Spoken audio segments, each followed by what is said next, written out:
today's video nga, isamahan nyo naman kami ngayon dito sa Port of Nagoya Public Aquarium. So, nandito nga kami at nag-iintay ng dolphin show kasi ito yung pinaka main event nila dito. Ito nga pala yung kasama ko, si Minnie, busy kaka-cellphone. Ang binayaran nga pala naming ticket ay nagkakahalaga ng 2,440 yen. So, mas mataas siya compare sa regular na araw kasi nung pumunta kami dito ay long vacation dito sa Japan.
Ayan, so after nga ng dolphin show ay pumasok na kami dito sa loob. So hindi lang pala mga bata yung mga nagpupunta talaga dito, pati naman yung mga matatanda ay mag-e-enjoy din talaga dito sa dami ng isda mong makikita dito.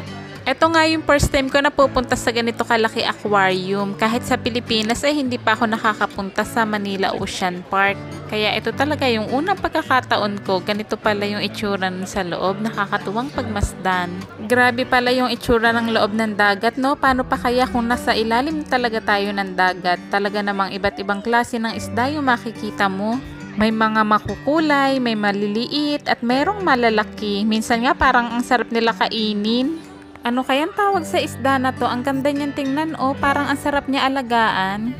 Grabe, nakakatuwa at ang cute nila pagmasdan. Parang ang sarap tuloy magkaroon ng alagang isda. Tapos yung iba ko namang nakikita dito, parang ang sarap-sarap iluto. Parang ang sarap ipaksiw, lalo na itong mga maliliit na ganito. Ang sarap siguro nitong iluto bilang paksiw. Sa probinsya kasi namin kapag ganito kaliliit, minsan pinapaksiw namin or yung hinahalabos, nilalagyan lang ng asin at luya. Ano ba yan? Kung ano-ano tuloy na iisip ko, parang ang sarap na tuloy nilang kainin. Grabe, no? Sobrang dami nila. Kung meron nga nagbebenta dito ng isda, ay bibiling ko na talaga yon. Itong isda naman yata na to, ito yata yung mga ginagawang sardinas. Sabi talaga, kahit saan ako tumingin, iba't ibang klase ng isda yung makikita ko. Mapagilid or mapaitaas man. Dito ko nga lang din first time makakita ng pawikan at napakalaki pala nila. Pero sa lahat ng nakita ko dito, yung penguin nga yung pinakagusto ko kasi hindi ko expect na makikita ko rin pala sila dito. Akala ko kasi dun lang sila sa malalamig na lugar. Yung bantipong mga nagyayelo, ganun kasi yung mga napapanood ko sa TV. Tapos ganito pala yung itsura nila, para kasing ang laki-laki talaga nila kapag dun sa TV ko sila napapanood.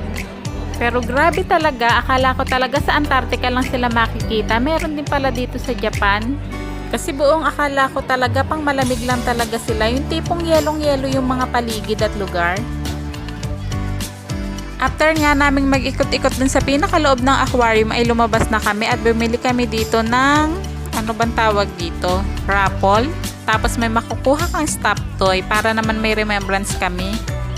1,000 yen nga isang papel, kaya isa lang yung kinuha ko kasi medyo mahal siya eh. Tapos ayun, yung maliit lang yung nakuha ko pero okay na din.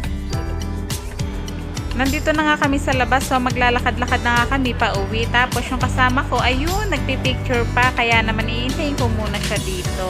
So, tapos meron nga ditong hindi inaasahang pangyayari. Hindi namin talaga ine-expect na mangyayari yon. Kasi yung hawak niyang stop toy na yan, nawala talaga dito. Buti na nga lang, hindi ko iniwanan yung camera ko. Siguro kung yung camera ko yun, nawala na talaga. Nagbiro nagbibiro pa nga ako na kung iiwanan ko kaya yung camera ko doon ay mawawala kaya. Tapos ayun pala, yung stop toy naman pala niya ay mawawala. Buti na lang talaga, binalikan ko yung camera ko. Kung hindi, baka iyak talaga ako. Nandito po kami sa Nagoya Aquarium at hinahanap po namin yung nawawalang dolphin.